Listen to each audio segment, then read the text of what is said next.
Great Depression. Other economic downturns have been called the Great Depression, but none had been as widespread, or lasted for so long. Various states have experienced brief or extended periods of economic downturns, which were referred to as depressions, but none have had such a widespread global impact. The collapse of the Soviet Union, and the breakdown of economic ties which followed, led to a severe economic crisis and catastrophic fall in the standards of living in the 1990s in post-Soviet states and the former Eastern Bloc, which was even worse than the Great Depression. Even before Russia's financial crisis of 1998, Russia's GDP was half of what it had been in the early 1990s, and some populations are still poorer as of 2009 than they were in 1989, including Moldova, Central Asia, and the Caucasus. The Great Depression was a severe worldwide economic depression. It took place mostly during the 1930s. Began in the United States. The timing of the Great Depression varied across the world. In most countries, it started in 1929 and lasted until the late 1930s. It was the longest, deepest, and most widespread depression of the 20th century. How the Great Depression started. The Great Depression started in the United States after a major fall in stock prices that began around September 4, 1929. Became worldwide news with the stock market crash of October 29, 1929, which was known as Black Tuesday. Between 1929 and 1932, worldwide gross domestic product, GDP, fell by an estimated 15%. GDP is a monetary measure of the market value of all the final goods and services produced in a specific time period of time. Some economies started to recover by the mid-1930s. However, in many countries, the negative effects of the Great Depression lasted until the beginning of World War II.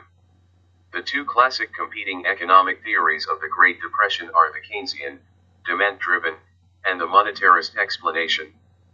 There are also various heterodox theories that downplay or reject the explanations of the Keynesians and monetarists. The consensus among demand-driven theories is that a large-scale loss of confidence led to a sudden reduction in consumption and investment spending. Once panic and deflation set in, many people believed they could avoid further losses by keeping clear of the markets. Holding money became profitable as prices dropped lower and a given amount of money bought ever more goods, exacerbating the drop in demand.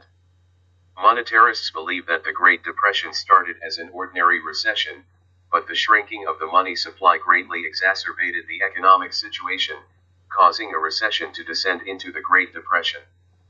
Today there is also significant academic support for the debt deflation theory and the expectations hypothesis that building on the monetary explanation of Milton Friedman and Anna Schwartz, add non-monetary explanations.